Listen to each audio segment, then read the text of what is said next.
Awesome. So we are back, and yeah, we have the GigaBrain hat on. We are ready to hear more about superposition. And also with us is Bayge, Alex Bayge. He's the CTO of Fluidity Labs, a team hacking DeFi incentives, building Fluidity Money and Superposition. And a fun fact about Alex is that he likes the Arbitrum Pepe memes. Actually, if you want to get the Arbitrum Pepe memes, you can join the Arbitrum Stylus devs Telegram group. Is Arbitrum _ Stylus.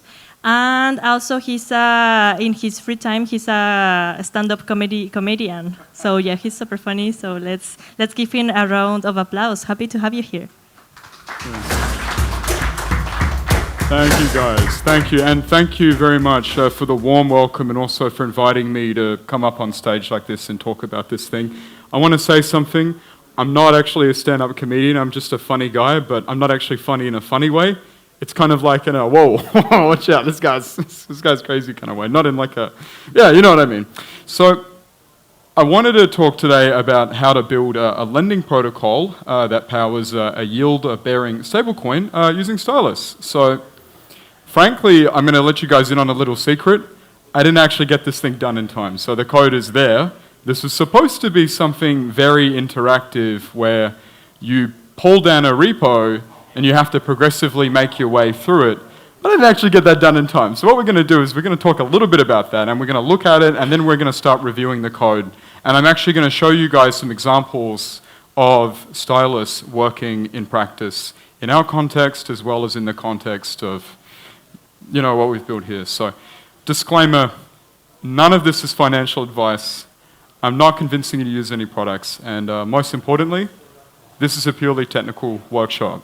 So, yeah, so the format obviously was going to be like this, but what we're going to do is we're going to focus more on the Stylus bit, some of the lending protocols, and I'm going to talk a little bit about that.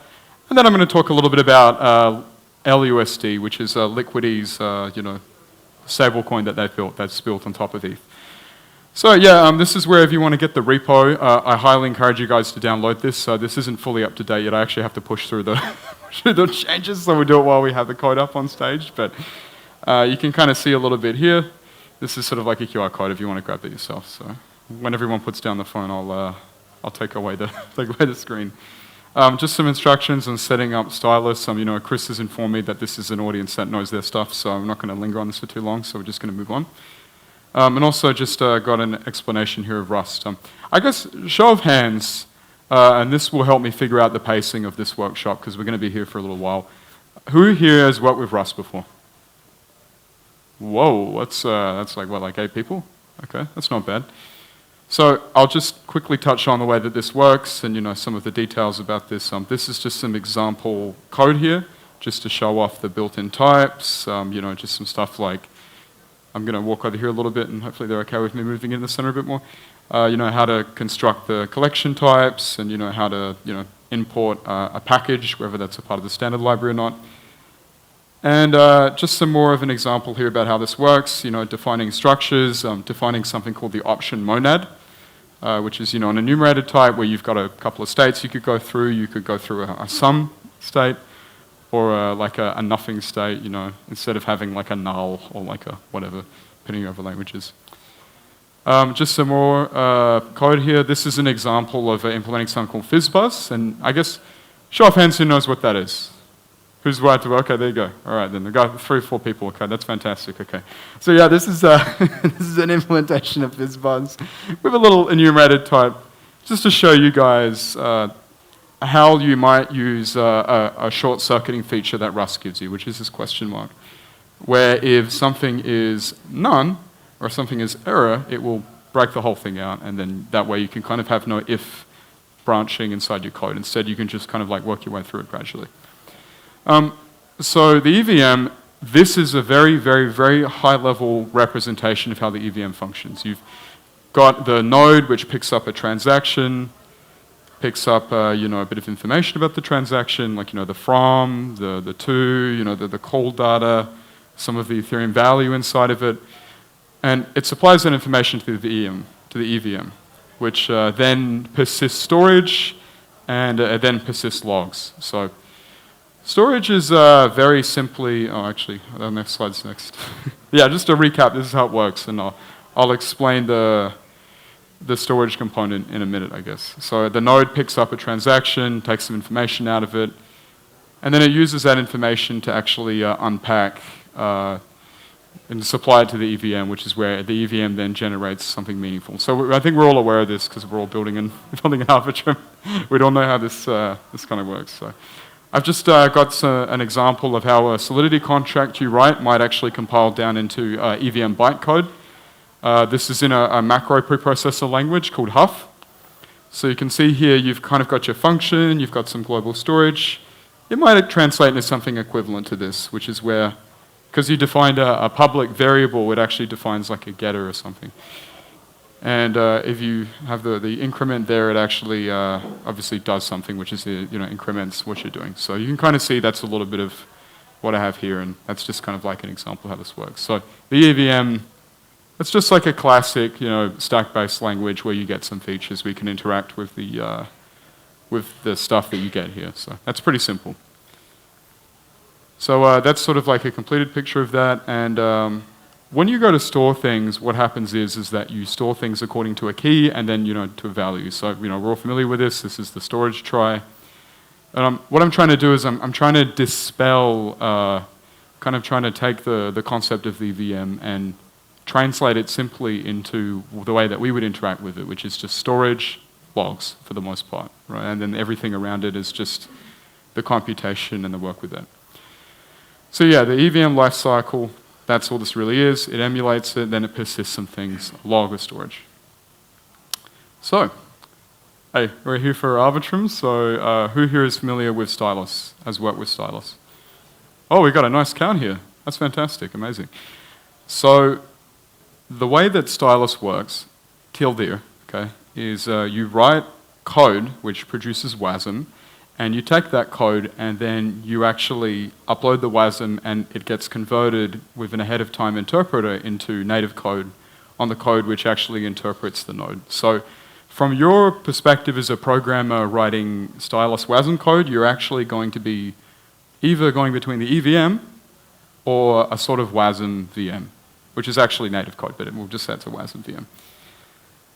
So why WASM? And I'm sure this is something that the team, really questioned themselves and thought about for themselves. And I honestly think the number one reason why WASM in this context is because WASM is an evolving specification that gets a lot of look and a lot of insight from different people involved with WASM. So not just browser people, we got blockchain people, we got people doing whatever. And it's a specification that is constantly evolving.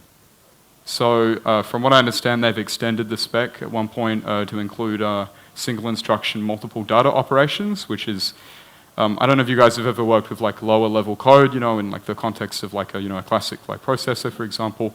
Processors are very sophisticated at working with work like that because they have a lot of internal parallelism that makes them suitable for large operations over like a vector, for example. And WASM has support for that as far as I understand with the spec that they have.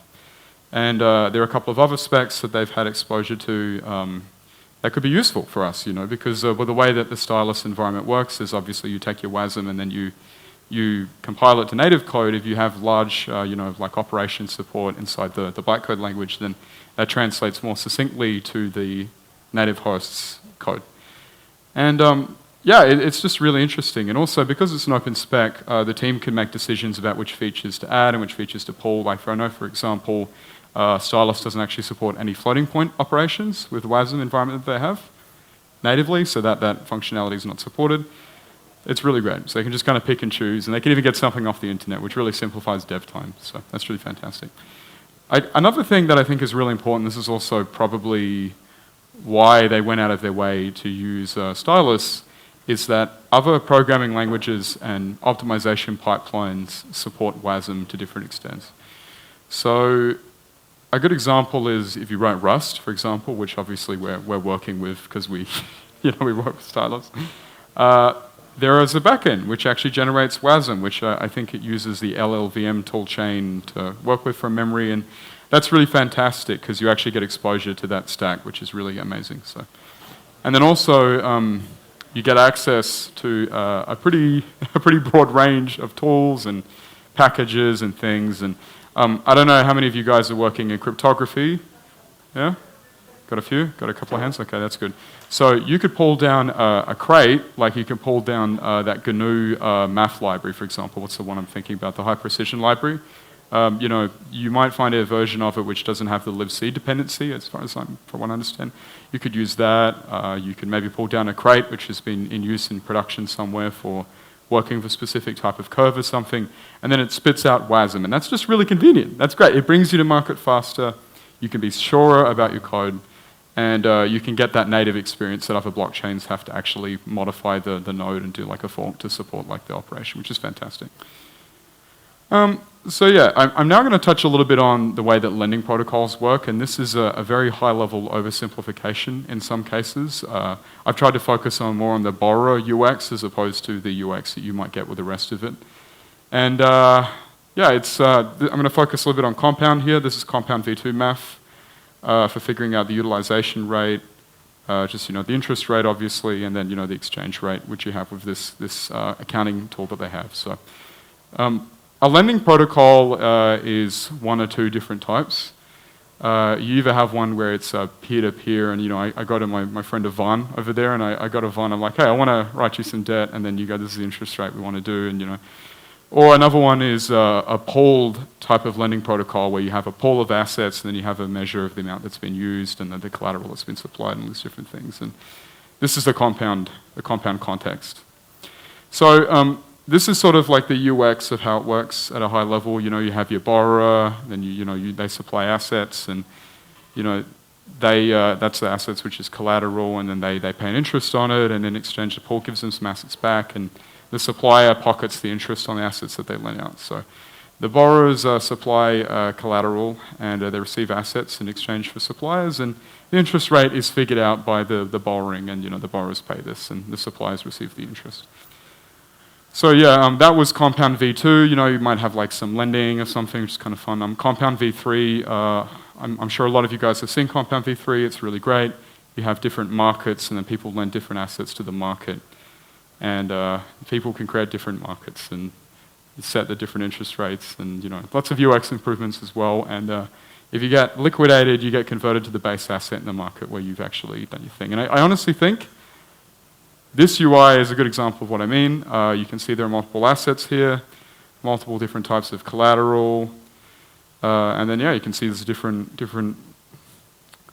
Yeah, you can see the net borrower APR and the net supply APR, which is great. So that's on Arbitrum USDT as a base asset. So you can see there are a few different assets there, and this is managed by the DAO. So.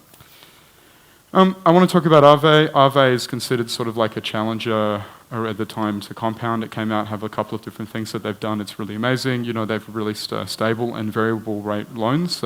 With Compound, you would pay a loan, but that loan would actually be paid according to the utilization in terms of the interest rate as well as what's set with the DAO. With Aave, you can actually go out and then get like a stable loan for a little bit of an extra fee, but the interest rate will be stable. So maybe you want to lock in a price when the market's good or something, And they've also got a couple of modes here, a siloed mode and efficiency mode, but I've actually kind of forgotten a little bit exactly how this works, so I don't want to touch on this too much without making Aave seem different to what they actually are. And then you get this thing called the safety module, which is a bit of cash that gets set aside to protect people from a situation where maybe you have like some bad debt or something in the protocol, and then you need to take someone's money or something to do like a liquidation. So, and you also have a single asset pool that's different from Compound. We have multiple asset pools.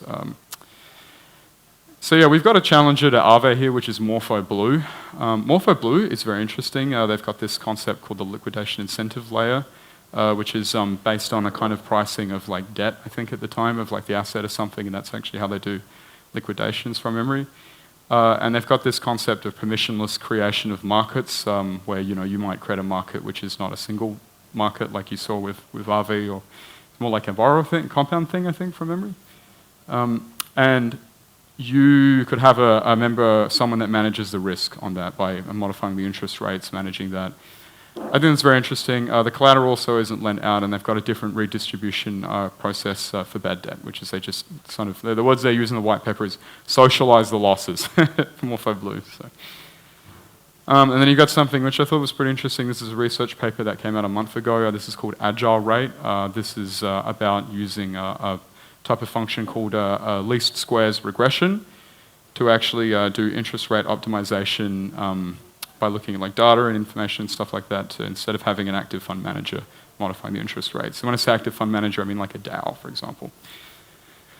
I like this. This is very interesting. I wrote a lot of speaker notes about this, so if you pull down the repo, you're going to see this. Ajna is very interesting. It's a type of lending protocol where you don't actually have any governance, so there are no managers. It's entirely governance-free.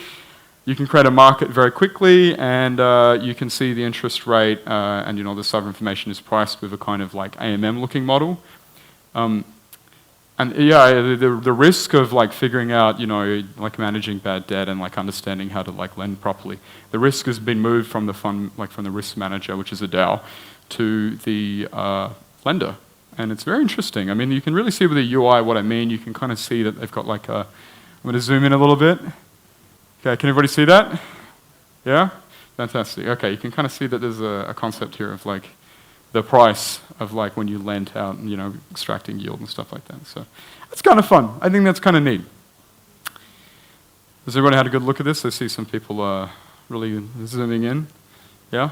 Okay, fantastic. We'll move on. This is another thing, Instadapp Fluid. This is interesting. This is this is more of a compound-like lending protocol from what I've observed. With the idea is that you have this sort of like a similar mechanism for liquidations from what I've observed to Ajna, which I thought was kind of unique and interesting.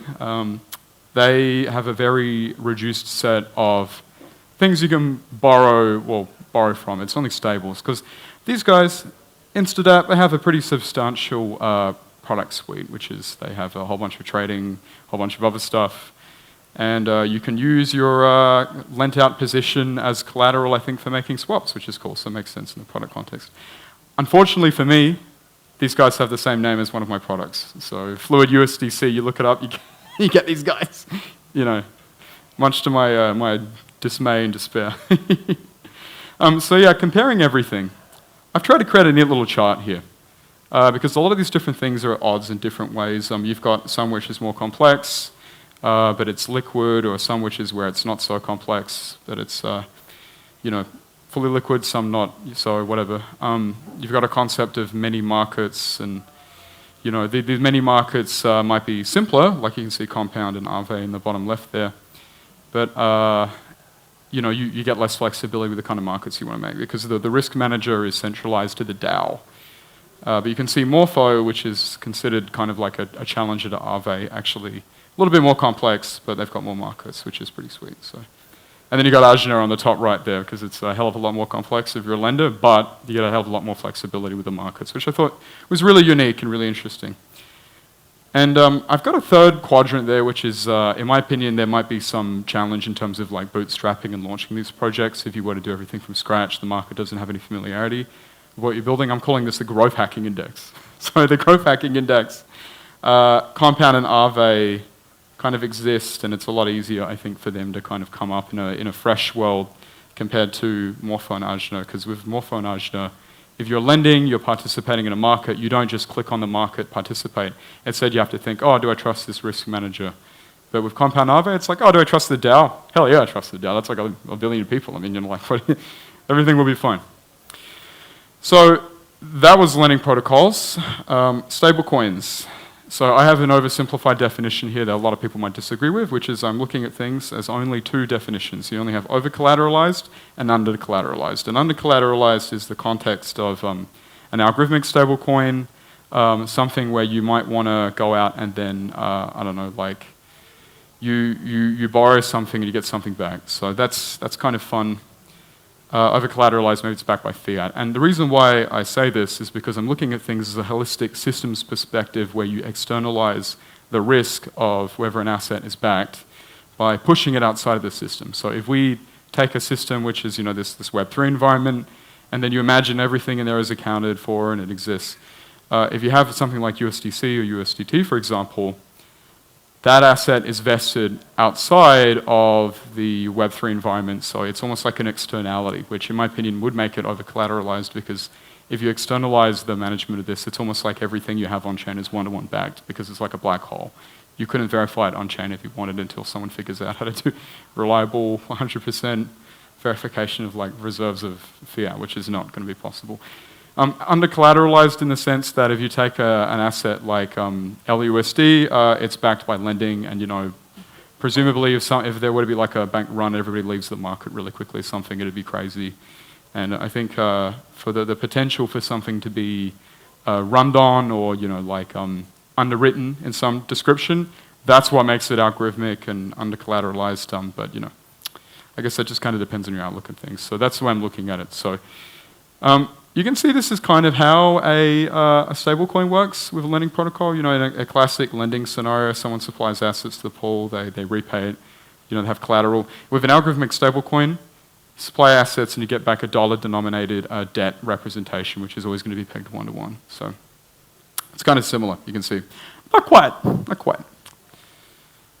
So yeah, LUSD, Liquidity USD, is very interesting. It's something where you supply ETH in this example, and you get back a token for it. And then they have this whole thing, and you don't actually pay an ongoing interest rate like we talked about with some of the other systems. Instead, it's like you just, you pay an upfront fee, which is figured out by everybody. And that's kind of fun. You still have to maintain your collateral, keep your collateral at a certain amount. They call it the collateral requirement. I think it's like 110% or something. But you don't have to pay an ongoing amount, which is kind of nice. So I guess that makes sense in the context of people coming and going, and maybe you want to trap liquidity in the stablecoin system they have here. So yeah, you can kind of see what I just talked about. You supply $200 ETH in collateral, you get back maybe like, I don't know, what, 200 if this is one-to-one or something. And you just have to maintain the collateral, basically. You don't have to pay an ongoing amount. So yeah, we're going to be building a stablecoin. I've already built it. My plan was, again, to walk you guys through it, how you might do it, and then everybody busts out their laptops, and then they have this piece of paper, which is in my bag. I should have taken it out. But, and it sees like a list of different things, and I was going to give you guys gold stars for every test you get passing. But hey, I didn't do it, and also I got called up to come up a little bit earlier, so I didn't really get the time. But yeah, very simply, we're going to supply staked ARB, which has recently become a thing, or becoming a thing. Where if you go to vote, you get back staked ARB, so it's still a productive asset. You don't just supply your ARB to participate in the DAO. And we're going to pay an ongoing interest thing, and we're going to give you back ARB USD. So the product context here, and I'm speaking from my perspective, I work on a product called Superposition, which is a layer 3 orbit chain.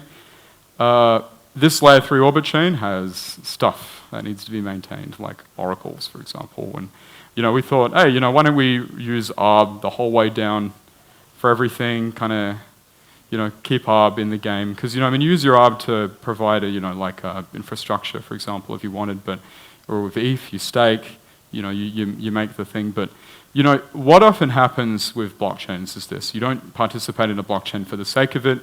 You participate in it for the dApps. So they'll have like a native dApp or something. Do you guys remember Friendtech?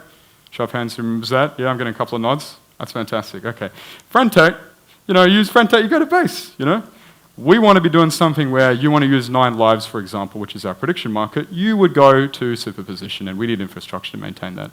And if we were using ARB to stake infrastructure at like the base level to, like validating or whatever, then you might you want to supply and support all the dApps on your product as well, just because that's actually the value driver is the dApp exposure.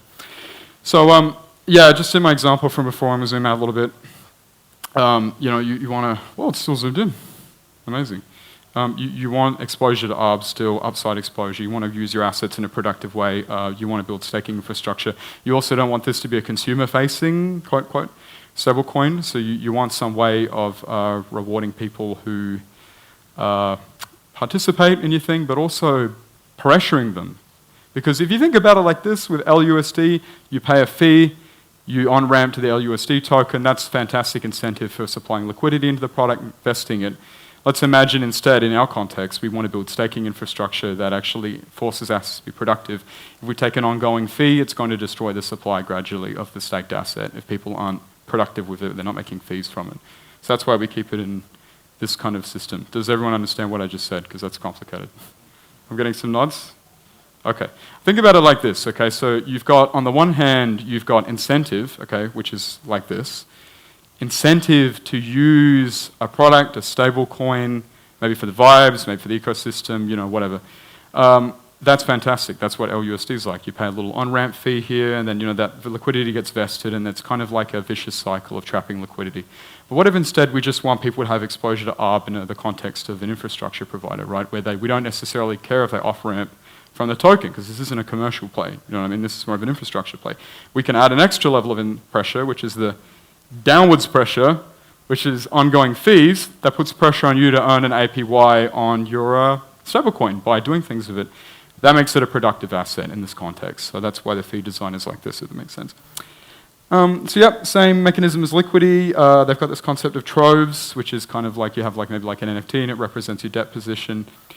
Yeah, without an upfront fee, obviously, and then more compound and supplied. So this is a high level of how this thing could be built with Stylus. I've built all of this. I'm going to walk you through it. I did this for the talk. You have a factory that creates a lender with a proxy, creates an ERC20, and then it uses that ERC20 with a lender. So the reason why I wanted to use a factory to do this is actually to show you guys that this is possible with Stylus very easily, because this is a pattern we've used a lot with our product 9 Lives, where maybe you want to make a prediction market or something and you need to create a campaign. So now this is where I would kind of segue you guys into a part 1, which is where I'd ask you to complete number 1 of the tasks, which is just to build this thing. I got a little bit of a hello world, and it just try to build it, but obviously we don't have the time. Got an example here, how to build, how to get this function passing, and then this is the fun part. This is, at a very high level, how a Stylus contract looks. Generally speaking, you have a macro, which creates something called the entry point, which is it exports a function that knows how to look at like selectors, for example, and then, you know, like check and see if you're actually running the code, for example, the correct way, if you're allowed to. And then you've got the implementation down there, which is what actually gets connected to that code we just talked about. And a thing there which says storage, and that's basically says, oh, this should be used in the context of being with this implementation. So, Open Zeppelin, I think they spoke earlier, right? They did? Fantastic. Okay, amazing. So then they would have talked about Matsu, I'm hoping. Okay, so Matsu is their macro environment for testing in a unit test context, as well as having a couple of the... remember how we spoke about the EVM, where you have the storage and then you have the logs, and you need to have some functions exported to the environment to actually do that. And Matsu, that does it for you. So this is a good example of what I mean. This is something called property testing. Developers, who knows what property testing is? Okay, no one. All right, this is great. I'm going to help you guys with something very interesting. You want to build more reliable code? This is how you do it, okay? What you do is you define invariants for your code, okay? And then you use something called property testing to do something called shrinkage of your code, which is where what it does is it comes up with a range of inputs and it binary searches them. So you see the num argument here? This will pick a random number from any number, actually, in the one undefined 128-bit integer range, and it will recursively chunk it out, try to bake your program. So you would have some independent verification that your code's maybe working correctly, and then you would actually confirm it. And that's what we've done here. So that's kind of fun. This is an independent way of figuring out if FizzBuzz works. So the factory code from before, that was kind of fun, just to see that it does an ERC20 deployment, it does a lending, token deployment. This is an example of what I mean. Deploying proxies inside Stylus it's fun, it's easy, it's accessible. You need some bytecode, obviously, beforehand, which can be a little bit of a pain. You have to go online, Google minimal viable proxy or something. Copy paste, okay? Split it up into 2 variables. You can see we've done this here. And then you get a function, where you can kind of combine that with like an address or something. We're doing that here. Pretty cool, pretty easy. Creates a lending protocol, creates the ERC20. That's kind of fun. And also in this example of this code that I've written for this talk, it actually uses Chainlink's price feed to figure out if your collateral is actually on point. It does the scaling, does all the work for you. Only downside is it'll break if Chainlink gives you a negative result, because thankfully we're not trading oil futures, so I hope that that's okay, because I don't know if R will ever become a negative asset. Imagine if it did, who knows, I don't know. And this is a Python pseudocode that actually represents the borrow code, and also that's not actually up to date. I made a change to this before. This code, tilde, prevents them from going over the borrow rate. I'm actually going to open up the code, okay? And because that's actually fully up to date. We're going to get that open. Okay. So we've got some code here. It looks like this. This is very literally a compound-like bit of code. It just basically just has like a concept of a security deposit and some other stuff. So if you were to extend the liquidator code in this function to actually support incentives for liquidators, it would presumably pay them a part of that after it uses it to service the bad debt, maybe.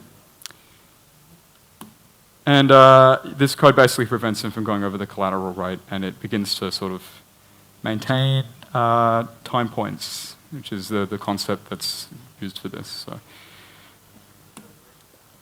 Now here at this point we will be going through the test, but I'm going to skim through it, and we're actually just going to go into active mode. And while we're in interactive mode, does anyone have any questions they want to jump out at me before we continue? Because this is a lot, and then we're going to keep going. Yvonne, can you ask me a question, please? I'm going fantastic, bro. I'm going fantastic. Every day. Amazing. Even better, this talk is still kind of half-baked. I'm using an environment called Acme from Plan 9. So Plan 9 was an operating system that came after Unix, where everything was a file. So if you wanted to use like a socket, for example, you'd open a file, you'd do whatever. I've taken the text editor from the Plan 9 port, which is a variation of that kind of like built out for the Unix environment, I would say.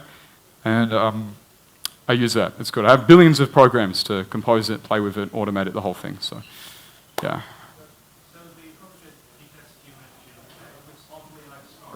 Pardon, sorry? Looks like a snark. Oh, looks like a snark? Yeah. Oh, I don't know about that. I'm not sure, but that sounds very interesting. We'll have to connect after and I'll ask you more. Okay, anyone else? I'm going to go to talking about this. So this is how you might implement a function like that in Stylus. So I showed you guys how you do contract state with a FizzBuzz contract. I've got something very similar here. Unfortunately, Stylus is lacking in the department of constructors, except for the work that OpenZeppelin have done, which is really fantastic, where they've actually figured out how to append constructors, but it's not like a native Stylus feature. So everything you do in Stylus is going to have probably something pretty similar to this, which is just making sure that you've actually set the contract up, no one's trying to override it or whatever. Usually when you write Stylus, you use the sol macro to create the storage state for the contract, but for me, I prefer this approach because this is kind of something that we've developed because we were one of the earliest users of Stylus. And I'm going to show you guys what I'm talking about. So this is math implemented with a scaling factor, but you can kind of see that this is pretty similar. Just some like stuff here involving time points, gets like the time with a Chainlink Oracle interaction, I think there. Does it? No, it doesn't. Oh, there you go. If you were using Stylus, you've got a lot of stuff you could be doing in terms of like decimal point libraries, floating point libraries, fixed point libraries, all of these things will work. But in this code, for this example, trying to keep it simple. Originally, you were supposed to go in, jump in, replace some stuff, and then you get the test passing, you get the gold star, you leave, you're like, yeah, I got a gold star, but it's not how things develop. So, borrowing, very similar. Just going to create some space here. Borrowing is very similar. You can see this is the Python reference implementation, and then internally borrowing is basically like this. Another thing with working with the Rust ecosystem for blockchain development, I would say, for Web3 development, is easy access to a suite of native features built into the unsigned 256-bit integer type that you get with Stylus. Involving, like, for example, checked math operations is very easy without blowing up the whole environment, because obviously Solidity lets you do that. But you could do things like complicated control flow here, like what we've done with this little question mark symbol. You could go out and you could do some stuff involving, obviously there's a time point thing here. You could extend, the slot of this thing very easily. Maybe play with it a little bit. It's very fun. It's very simple. A lot of the time what happens is that you might get a, like I'm going to show you guys something from my code in the Longtail, which is our AMM, the cheapest AMM in the EVM space, let's hope. I'm not 100% sure. You might get a function like this, which is a multiplication division of something and then overload it or whatever and just use it everywhere, basically. But in this context, just for this example, we were just focusing on scaling factors. But you could use a Rust decimal or something very similar. It's very fun. One thing I love about working with Stylus is that it's very, very, very easy to come up with ideas and then to validate them very quickly. So what often happens is that a member of our team goes out, they write some Python code, a certain researcher on my team writes some Python code, and he's a non-programmer. And he comes up with the ideas of what it should look like, and then we come up with the invariants, and we translate that into some tests, which are very, very, very easy to produce, comparatively speaking, in my experience with the Stylus environment. So you can see that this on the left here, this is hypothesis testing. This is with a Python package. It's the same concept as shrinking and shrinkage. You can see here that composing it with the contract state, features that they give you with OpenZeppelin's Matsu code, you can actually just slam the crap out of your contract very easily. You don't have to learn how to use Echidna or anything. You can just, bam, I want to use a property testing package. I don't want to use something external to Solidity where it's maybe you'll have to maintain something else. Does anyone have any questions? And is there anything anybody would like to look at? Because I'm just going and doing a little show and tell over the code. First person to put their hand up gets a point from me. I'm waiting.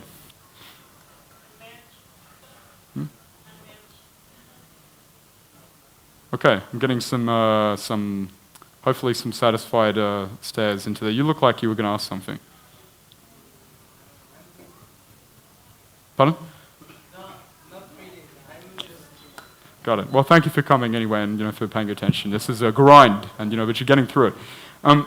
So yeah, you can do some stuff like this, where maybe you can have your code just slam it, basically, just like slam it as hard as it possibly can. Oh, we got a question. Hello. No, it's not exactly a question. Is it okay if you use like VS Code or something, because it's quite unreadable? I don't have VS Code downloaded. I'm sorry. All right, Vim. We're gonna try Vim. Okay. Yeah, that's better actually. All right, busting it out. Vim, here we go. Okay, all right, is this better or worse? Because I see this is white as the background.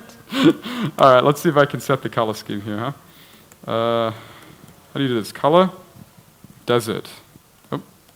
Okay, who knows how to set colors in Vim? No one knows how to set colors in Vim, okay.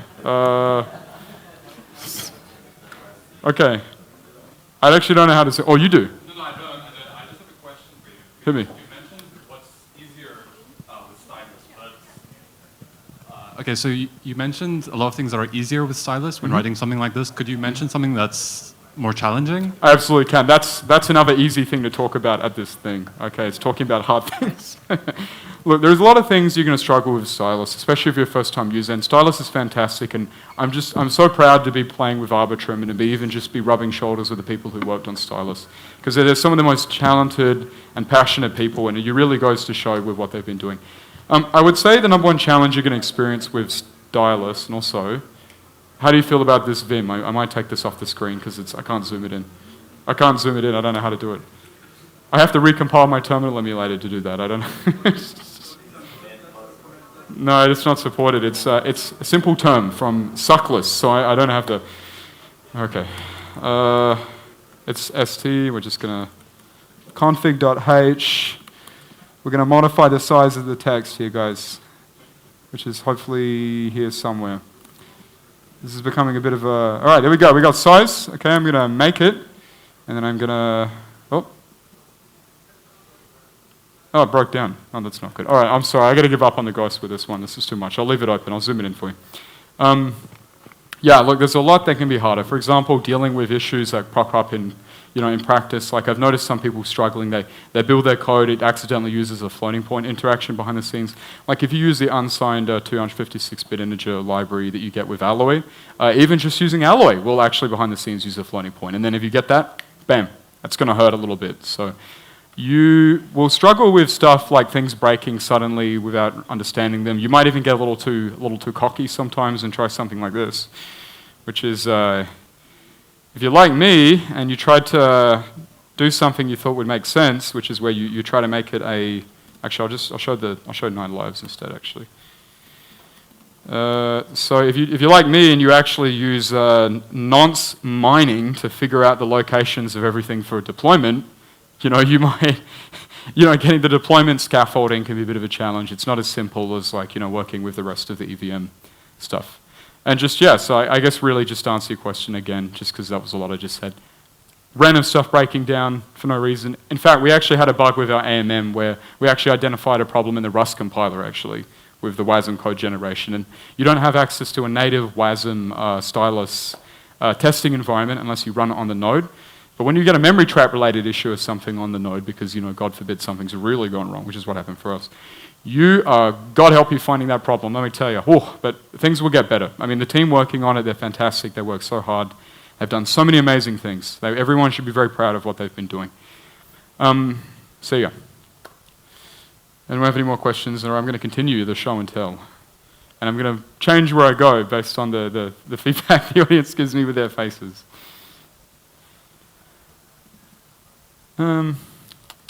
Let's have a look. Oh, hello, don't want to do that. So yeah, this is the contract lender, which is what manages all of the state and stuff like that. How do you invoke Chainlink, for example? Let's have a look, I'll show you. You'll find yourself doing things like this a lot in Stylus. This can be quite painful sometimes. You'll find yourself branching on the architecture of the target of the calling you're doing. You can see here that we want to interact with Chainlink. We check if we're on the WASM host, and if we're not, we go and give you a stubbed out version which returns their scaling factor, 1 to 1. Which is kind of like, that could be better, but that's okay. When would you not be just in testing? Pardon, sorry? When would you not be when you're testing? Where would I not be when I'm testing? When would you not be running on WASM? You might actually, for example, there's something here in this code. I'm going to show you. You see this function here, borrow testing, and the branching inside of it? Number one, I've got a package I've been building, actually, which you've heard about, which is actually a new test runner for Stylus. So you can actually add it as a backend for running your Stylus code. And in that context, it might be preferable to avoid using the Chainlink WASM, unless you enable block forking, which is actually something that it will support, where you bring down WebM, you revM, you get like the feature, and you just like bang, you're off to the races. You can actually use a point in time to call Chainlink, which is kind of fun. But another context might be like this, which is where you see this borrow testing function. This is only going to be active if you actually go ahead and have the testing feature enabled when you do the deployment. Maybe you want to have a function which lets you override the mocking of the thing there. Or you want to do something like this, which is where I have an end-to-end test in JavaScript, which is right here, where we actually do the whole UX of deployment, testing, everything. It's all in JavaScript. Maybe you want to maintain the ability to override the behavior for Chainlink, for the call, just to mock it out and test it in that context. I don't know. But yeah, normally calling Chainlink kind of looks like this. And by the way, if anyone has any questions, just pop up with your hand, and I will see you and say something. Using Chainlink, as you've seen, is very simple. It's like this almost. Similar story with the ERC20, which is you just create this, and then you can actually use this macro here, which is really convenient to actually generate the ABI, packing and construction, depending on what you're trying to do, which is really great. So. Yeah. Anyone have any questions? Because I have a fun part of this thing we can talk about, which is I'll walk you guys through the Superposition product stack and suite. And I'm sorry. Let me show you. That's a really good question, and I should have spoken about that, so good call. Let me jump to that right now. And thank you for your question. Liquidations. You break the collateral number here. What happens is that it will figure out how far you've gone past it, and then it will just basically take all your collateral and absorb it into the pool. And really hope that you don't actually shoot below the point where there's really bad debt on the protocol and there hasn't been a real shock. Maybe like a member of the Arbitrum team accidentally fat fingers a sell button or something and drops that token by like a ton. In like a minute, you do like a ton of liquidations. But you've actually identified a critical flaw with this, which is there is no incentive for someone to call the liquidation function. There's a security deposit in this code, but there is no payment of a portion of the security deposit to the caller. So, very good question. Yeah.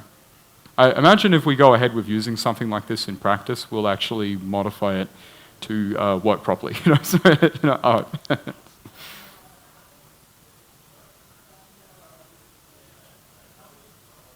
Okay, we're going to talk about superposition.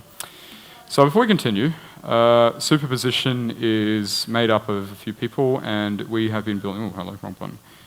We have been building a lot of different stuff.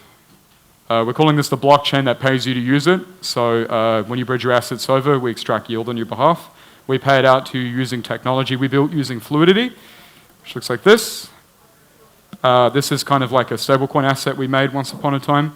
It's not the stablecoin asset that we're showing you, now. It's actually just like a classic non-custodial using Aave behind the scenes. And yeah, it pays you to do things. We've released a couple of unique products. We've released an AMM. We've released a domain thing, which I just failed to open, so I might, there we go, got it. We've also released the world's first implementation of a dynamic parimutuel market model, which is a unique type of prediction market. So this is kind of fun. Oh, it's cut off. There we go. A dynamic parimutuel market model is actually the world. It's a special type of special type of prediction market which has come up with in the early 2000s, and because back in that point in time, everybody and their dog was using a prediction market. Google, HP, this is the early 2000s, IBM, from what I understand. And people would trade futures on whether a product would succeed or whether a product would fail or whether they would get something done on time. And the reason why we don't know about it in Web3 is because we will use different language for it. We refer to it as an order book when they called it a double continuous auction. That's what they called it back then. And we took a research paper called the Dynamic Parimutuel Market Model, and we developed it and adapted it and built it onto Web3, which is really, we think is really cool. And we did a little thing here, and we'll do some more eventually. We're going to launch some new markets soon, so it's going to be kind of fun. And also, PerStream unfortunately doesn't work on my laptop for some reason. I've never figured out why, but this is a website where you can donate to cats all around the world, I think in China, I think. And you donate to the cats, they get fed, which is kind of cool. We don't actually feed them. We donate to cat charities. So if I had a working web browser, I would actually show you what I'm talking about. But you'd see a cat eating. You should check it out, guys. It'll work on your phones. Per.stream. Yeah, it'll work fine. We didn't build that one in Stylus though. So I got some domains. We've got an AMM, the first AMM. Oh, I'm having trouble clicking. The first AMM built using Stylus. We've done gas comparisons. We found when we did our gas comparison that it was actually the cheapest AMM in Arbitrum. We compared it against everybody. So super cheap. We're not that smart. Thank you, Stylus team. This is in testnet mode. It'll be out soon, pretty soon, actually.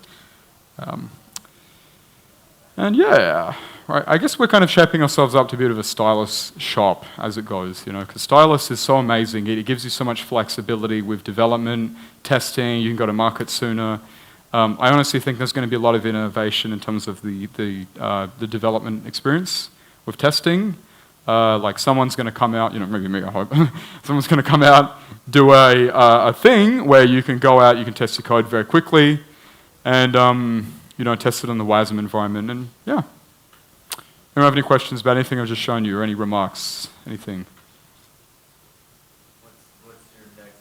This is your next big project. This is your next big project, the long tail. Okay. This is a really good question, actually. We're launching this. As far as we're concerned, the code for this is completed. It's going to have some liquidity mining stuff that needs to be fleshed out. Our next big thing is 9 Lives' product roadmap, which is going to be really interesting. We're going to create a social model here for where there is incentive to create new markets.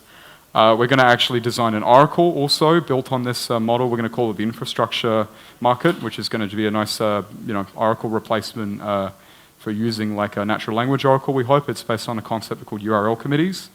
And we'll be giving people access to some ZK tooling, which will probably work with someone else to get or whatever for verifying that the URL contains some content or something. And also just like random stuff like, will this product succeed? Will this whatever succeed? We're going to be building a futaki that powers the governance for that, we hope. It also guide a lot of the product decisions. And later down the line, we're going to be releasing an intent-based order book exchange, which is actually solved off-chain, settled on-chain, and it will actually compose everything we've built on our chain. So if you release your AMM, you say your Camelot, you want to bring your deep expertise of liquidity or whatever, you launch on our thing, we will actually use that alongside everything else to actually solve trades for people. We'll leverage that bridging UX that we're going to get with a couple of partnerships we've made that are really strategic, so that you can on-ramp from anywhere, make trades from anywhere, sell anywhere. It's going to be like cow swap if you go to use an exchange instead for the process of solving the trade as opposed to just clicking, I want this for this, and then makes you an offer. So, yeah.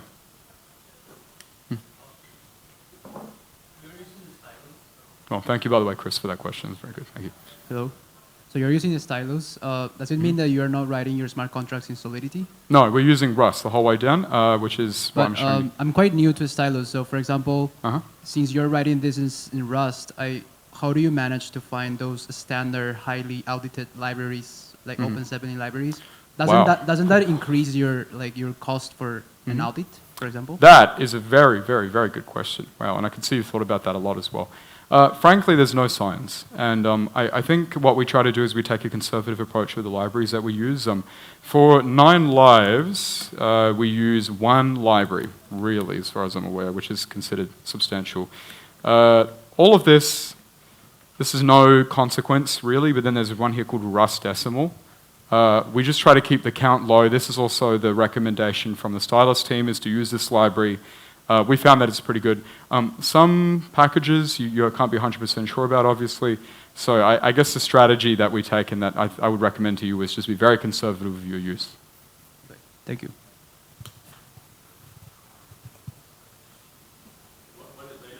What is mainnet? Guys, I'm going to drop you a fat alpha bomb here. Well, that's a funny word, alpha bomb. We're going to do Superposition mainnet the week of the 18th. So this is finally time. If we're delayed, it was a delay. It's been ready. We're feeling pretty good about things. We feel like people will be able to play with this soon. I guess while I'm here, there might be some members of the community still watching this stream, from our community. I just want to thank you guys for being so trusting with us and also just being so patient, because I know it's been a little while, but we're really thankful and appreciative of you guys, especially, because you've been so great. We love all the feedback you give us, even when you tweet at us with funny memes. And I even saw a very funny meme last night about one of our guys, about our community, one of our community manager, and just like he gets roasted occasionally on Twitter. It's very funny. We all look at it, we all like it. So yeah, thank you guys. So, and thanks for the question, Yvonne. We've got 8 minutes left. So anyone have any more questions they want to ask?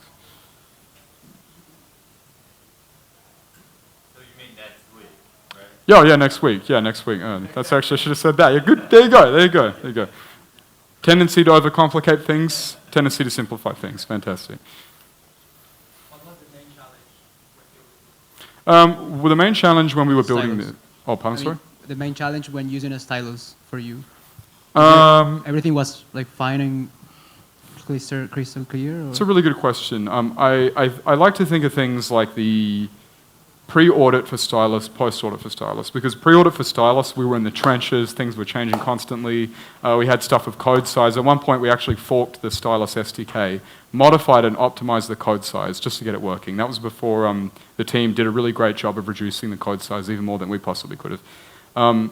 We also did things like identified that the interpreter at the time had a memory leak, not the interpreter, the allocator had a memory leak, and we also cut that out, realized it cut the size down a lot. That was fantastic. But that was like, Jesus, man. Like, that was like, we were in the trenches. We had someone on the team at that time that were really fantastic. One of the best people I've ever worked with. They were so creative. Their name was Elle. Elle would like really going into it, really getting into the deep, you know, doing things like looking at like constructions of the bytecode to identify problems with it. That was hard. We learned a lot as a team about testing. We made a lot of mistakes with testing, a lot of mistakes with the security of the thing. I remember we went to do an audit at one point. We actually, at that time, realized the day before the team, the Stylus team had actually released a full-on update to the tool chain, which had actually broken the version of the tooling that we would use. And I had to delete all these JavaScript end-to-end tests the night before an audit, and I was like, ah! But thankfully, you know, a lot of the people we work with are so patient, they're so forgiving, and you know, the auditors that also looked at Longtail, I mean, thank you guys for working so hard and looking at that thing, and we're just really appreciative. So, yeah, but that was before. So to answer your question, was it hard? After, hell of a lot easier. The guys, you know, they're so available, they're so responsive. You know, we worked with Derek a couple of times to just get some advice. He was really, you know, really great, and we're just so appreciative of that. And also, it's become a lot easier just because everything is stabilized. Everything is easy to work with. You know, the profile of the code size has gone down a lot. Yeah, it's just been a lot easier. There are some general technical problems I can give you, though, if you're interested, that are just issues with the design approach. But I would say it's not that. It's been a lot easier. I'm new to Arbitrum. I may be wrong, but it's my impression that Arbitrum is EVM compatible, right? So you have to cover all the EVM precompiles with Stylus, right? In that case, if your Stylus is also safer, would you like to port it to cover other EVM compatible programs, for example, program for Ethereum? I'm sorry, I didn't hear the first part before you got the mic super well. I don't want to do sorry,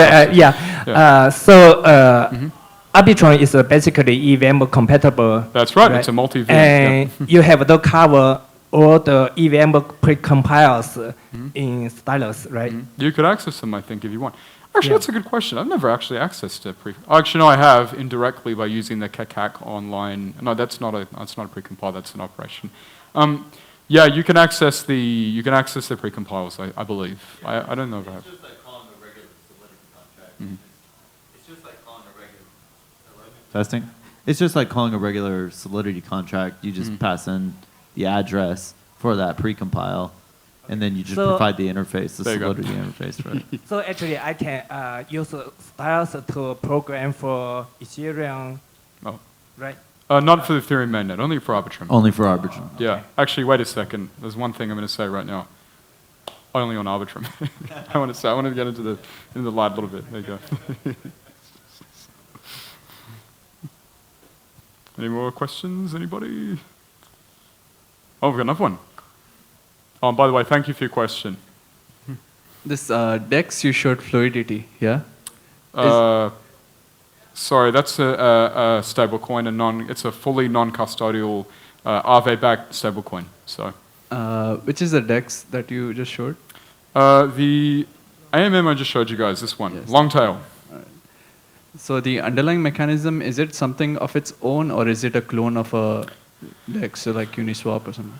That's a good question. I honestly wish I could say we built something super unique. And in some sense we have. We ported it to Stylus, we figured out how to do it, but frankly, we're standing on the shoulders of giants with this one. We took a lot of inspiration, heavy inspiration from Uniswap with this.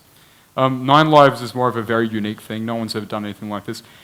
With this AMM, we're just not smart enough. We're not creative enough. We took a very heavy inspiration from Uniswap with this one. Yeah. Thank you. And also, thank you for the Uniswap team for actually open sourcing and making available what you did, because we really appreciate it. And thank you for your question.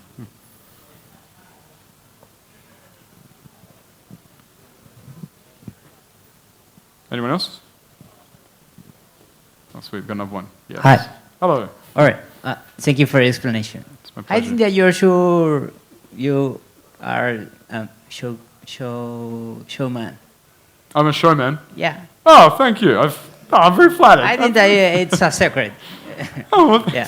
And I have a question about Stylus. Okay. When we compile with the Stylus, you compile with the sample. and it generates you an API that you can use to do requests with libraries for like with 3JS or Ether.js for the calls from front-end interactions. Oh, you're asking is the calling environment the same if you use ETH call, for example, to interact with Yeah, exactly. For example, when you deploy in Solidity, it generates the API that you use for the script, and it's like really good question. I'm going to show you how we do it. All right. I'm going to show you guys how we do this in practice. So what we like to do in practice is we give you guys a special Solidity file, which is the interface, and this is what we use to generate the API for the calling. The Stylus team actually produced something which generates all of this, if you want, and it's so easy to use and so amazing, but I guess for us, old habits die hard, and this has also been the source of Code Arena vulnerability submissions for us, so we did it separately. But yeah, this is the same. So if you were to compile the Solidity context inside this project, you would get access to the API the exact same way. Wow, almost out of time. All right. Thank you so much. It's my pleasure, and thank you for the kind words. Guys, I see on this thingamajig that we only have 40 seconds left, so I just want to use this opportunity just to ask you that if you're interested in this kind of thing, to check out my friends on Twitter. And I also just wanted to thank you guys for coming along, and also thank Arbitrum and the Stylus team for also working on something like this, because it's really been really fantastic, and we've just been so happy doing it, and we're really appreciative. So, and thank you for emceeing, by the way. Yeah. Yeah, thank you, Alex. It was super cool to have you, for sure. Yeah.